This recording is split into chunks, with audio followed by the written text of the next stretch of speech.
Donc moi au départ je suis infirmière déjà de formation. J'ai perdu le père de mes enfants, donc je me suis retrouvée seule avec mes enfants qui étaient tout petits. Donc voilà, il y a eu un grand bouleversement dans ma vie privée. Et donc j'ai rencontré Thibaut 4-5 ans après.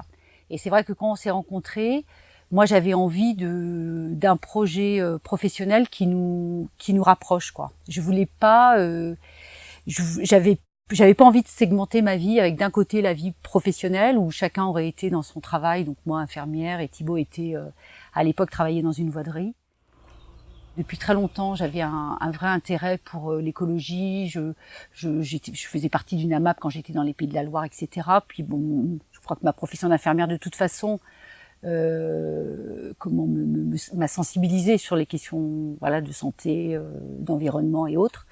Et Thibaut, lui, c'est pareil. Il avait un grand-père qui était paysan, sa grand-mère avait 2 vaches, donc il y avait un intérêt commun pour la nature. Et il se trouve qu'on habitait donc pas très loin du lycée de Coutances, hein, qui proposait cette formation, donc BPREA maraîchage bio, donc brevet professionnel de responsable d'exploitation agricole en maraîchage bio. Et on s'est dit pourquoi pas ça.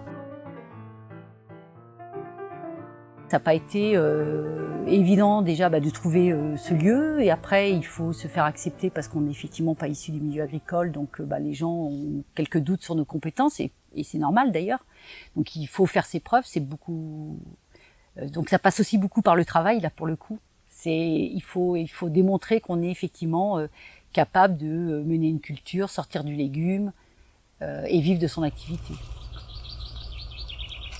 Je dirais que nous on n'avait pas la saisonnalité dans la tête. Il y a un vieux maraîcher ici qui nous disait « Vous verrez, quand vous serez routiné, ça ira mieux ». Et c'est vrai que c'est ça, c'est acquérir une espèce de routine où finalement tu as des protocoles que tu déplies et tu finis par plus trop te poser de questions, bien qu'on expérimente toujours un petit peu, on essaye toujours d'améliorer saison après saison. Alors moi je suis assez fan des tomates. C'est une culture que j'aime bien suivre et c'est vraiment la culture phare de l'été. Ça c'est vrai que quand on implante nos premières tomates en général on met les toutes premières mi-mars, et donc on commence à cueillir nos premières tomates de toute façon au mois de juillet. Hein. C'est vrai que là on est vraiment dans la saisonnalité avec dans le respect de la saison, et la tomate est le fruit de l'été clairement. C'est pour ça que j'aime bien aussi ce légume en particulier.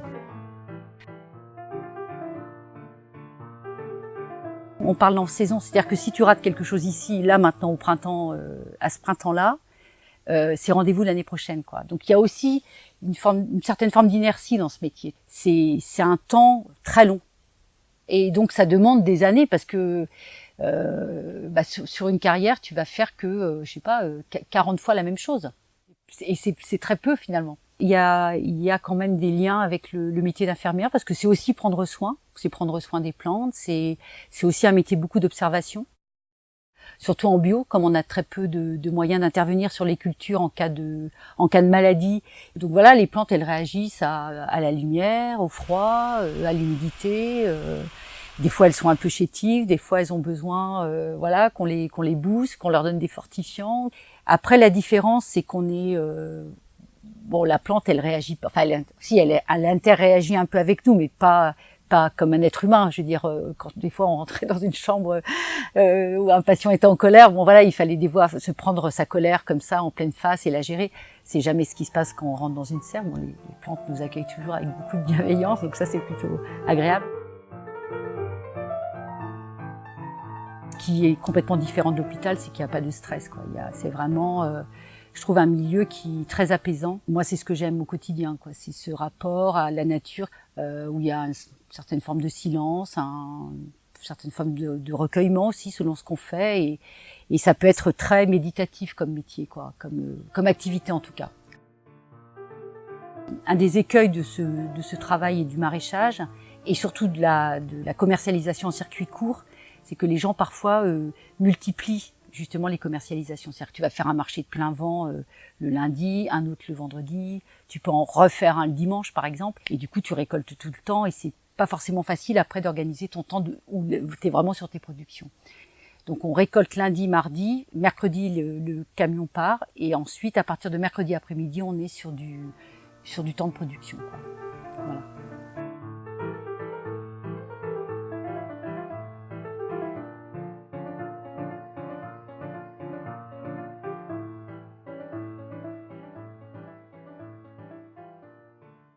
Quand nous, on a été voir le maire, on sortait du CFPPA, on avait fait une formation de maraîchage bio, on était non issus du milieu agricole.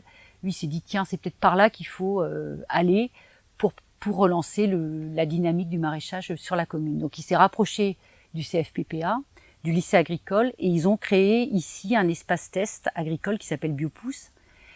Et donc sur ce lieu, si tu veux, les gens viennent se tester et donc infirmer ou confirmer un projet agricole. Donc au cours de cette expérience, il y a donc des couples qui sont passés, dont deux, et au terme de leur portage, eux ont décidé de s'installer ici. Et nous, on était rendus à notre 4e ou 5e année déjà de saison. Et le bilan qu'on faisait, c'est que quand même l'activité était chronophage. Et donc avec ces gens-là, on a décidé de créer un collectif et donc de mutualiser notre travail. Voilà. Donc l'idée est partie de là. Donc nous, en fait, ce qu'on a fait, c'est qu'on a arrêté de produire certains légumes de plein champ au profit d'un des couples qui ne fait plus que ça. Et donc on s'est réparti les légumes. Donc au lieu de faire quand on s'est installé, on faisait tous les légumes, c'est-à-dire à peu près une 40-45 variétés. Maintenant, on n'en fait plus que peut-être une 30aine.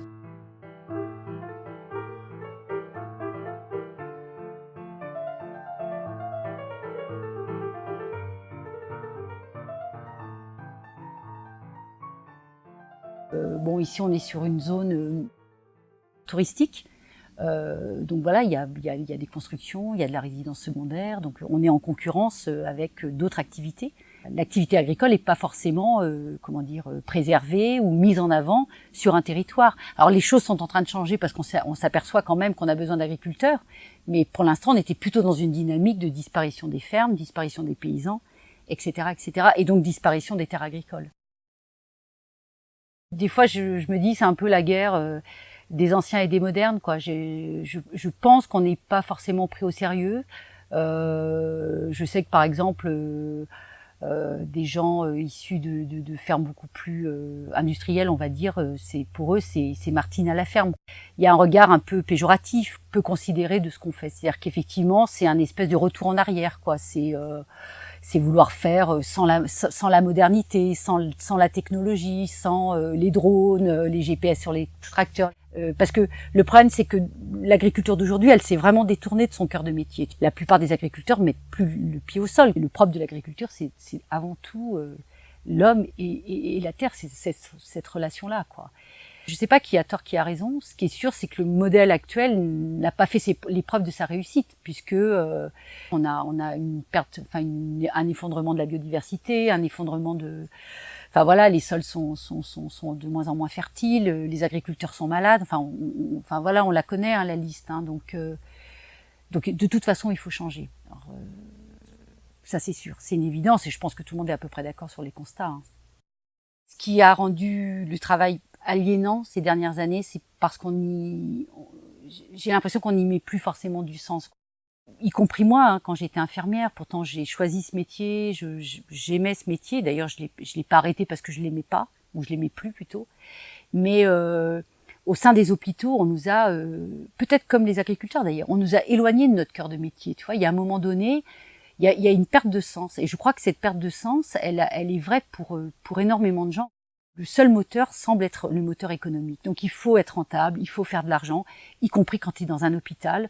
Moi, quand j'ai quitté l'hôpital, il fallait plus dire patient, il fallait dire client, quoi. Je dis, mais de quoi on parle?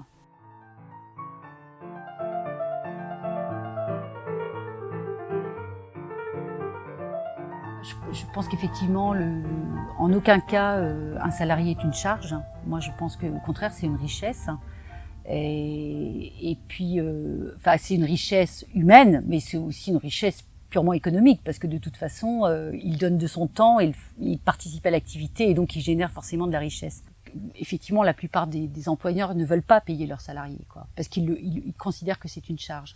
Donc, à force de pas vouloir payer, à force de ne pas respecter les gens, de les mépriser, les gens se détournent du métier de l'agriculture aussi pour cette raison-là, quoi. Et ici, il y a des vrais problèmes de main-d'œuvre. Tu parles avec n'importe quel maraîcher, il va te dire, bah oui, mais on trouve pas de personnel. Alors qu'il y a des tas de gens qui sont intéressés par l'agriculture. Alors sur des profils différents, hein, c'est plus des fils d'agriculteurs, des gens comme nous, par exemple. Et par exemple, Dalila qui travaille avec nous, c'est pareil, elle est non issue du milieu agricole. Carole, qui travaille avec nous, est non issue du milieu agricole. Et elles sont passionnées par ce qu'elles font. Et voilà, on n'a pas eu à changer de salarié depuis qu'on est installé. Clairement, on a adapté l'activité au lieu. Notamment, on a un bâtiment qui est absolument pas ergonomique. Et c'est vrai que sur une autre installation, j'adapterai le lieu à l'activité. Alors ça, précisément pour ces questions d'ergonomie et de pénibilité, parce que malheureusement, parce que c'est pas très bien, c'est pas pensé pour une activité maraîchère, on porte des caisses qu'on ne devrait pas porter. Enfin, il y aurait vraiment moyen de rationaliser beaucoup plus notre travail. Après, au quotidien, comment on fait? Eh ben, je dirais qu'on essaye de varier les activités. C'est-à-dire qu'on va pas faire la même chose tout le temps, toute la journée. On va essayer de changer de posture. Par exemple, si on plante et qu'on est penché quelque temps, bah après on va essayer de faire une activité où on sera un peu plus droit. Enfin, dans la mesure du possible, parce que c'est pas toujours possible, mais quand on peut le faire, on le fait. Ce que j'ai aimé dans ce projet, c'est que c'est notre projet, c'est effectivement nous qui décidons de nos contraintes horaires. Alors c'est vrai que on n'a pas ce temps de vacances dédié comme la plupart des familles, mais par contre au quotidien, il y a une respiration, il y a un temps on peut choisir. D'avoir cette liberté au sein de mon travail, ça m'a donné énormément de respiration quotidiennement, et ça c'est une liberté absolue. J'ai voulu donner du temps aussi pour le collectif parce qu'il m'a paru évident en tant que paysanne qu'il fallait aussi que je m'investisse politiquement, quoi.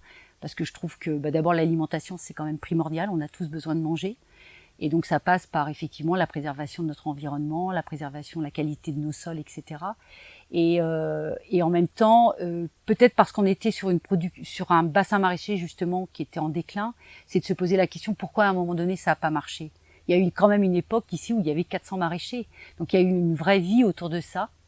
Et puis tous ces gens-là ont disparu quand même. Donc je me dis pourquoi nous, en quoi on peut faire mieux et quelles leçons on peut tirer, pas de cet échec-là, mais en tout cas, il y a eu quelque chose, il y a eu une évolution d'agriculture qui a vu la disparition très clairement des paysans, quoi. Et il nous a semblé que le collectif était une des réponses. C'est-à-dire, déjà, ne plus être seul dans les fermes, c'est important. Tu peux très vite t'enfermer dans ton système, quoi. Une ferme, ça ferme, hein. Déjà, dans le mot, il y a quelque chose de très... oui, le mot en lui-même, il porte la notion d'enfermement, quoi. Donc il faut pouvoir sortir, ouvrir, échanger, et donc ça passe par... Enfin, il me semble, moi, que ça passe par le collectif. Oui, j'aime vraiment beaucoup ce métier, quoi. Ouais, beaucoup cette activité. Ça va au-delà d'un métier, d'ailleurs, c'est beaucoup plus large que ça.